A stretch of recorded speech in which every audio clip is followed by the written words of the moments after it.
So sweet talaga. Jericho, palaging nakayakap kay Janine sa Bacolod.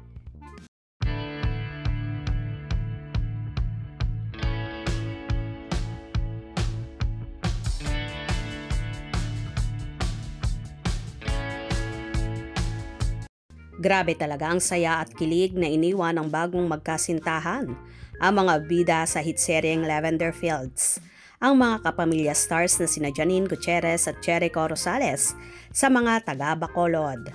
Naging guest nga ang dalawa sa Sinulog Celebrity Night na naganap nitong nakaraang January 19, 2025. Tinumog at pinagkaguluhan naman ang magsing-irog ng ating mga kababayan sa Bacolod. Samantala, mapapansin naman sa mga kumalat na larawan kung gaano ka-sweet sina Eko at Nini sa isa't isa. Makikita rin na palaging nakayakap at nakadikit si Eko sa nobya na tila ba ayaw mahihiwalay sa kanya. Anyway, may kanya-kanya namang kilig na komento ang kanilang mga tagahanga. Ekonin is real na real. Thanks Ekonin sa paayuda. True love and happiness for Ekonien. Super kilig talaga. Okay lang na nagpuyat ako sa paghintay ng palabas nyo. Sulit naman. May ngiti sa labi ko at sa puso. Makita ko lang kayo na masaya at nagmamahalan. So sweet.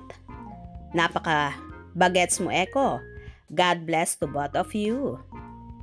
Pag nakikita nila si Janine, natutulala talaga sila. Bukod sa walang kupas na kagwapuhan, hindi maikakaila na multi-talented talaga si Jericho Rosales. Iba ka talaga, Eko. Napakagaling talaga ni Eko, walang katulad. Sarap talaga kapag in love. Ibang mag-alaga talaga ang nag-iisang Jericho Rosales.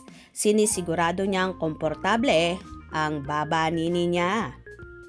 Yun sana all may papa na pogi na maalaga na at super sweet pa. Ekonin, kayo na at natural-natural, walang halong gimmick. Wow, super kilig, overload. Ekonin, sapat na at walang katulad. Ekonin lang, sakalam, kaya mga inggit, pikit na lang kayo. O diba? Kitang-kita naman sa mga larawan kung gaano nga ang sweetness ng Ekonin na talagang lahat naman ay kinikilig.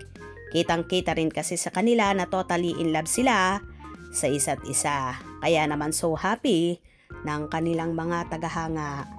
Kung nagustuhan nyo ang video na ito, comment down below.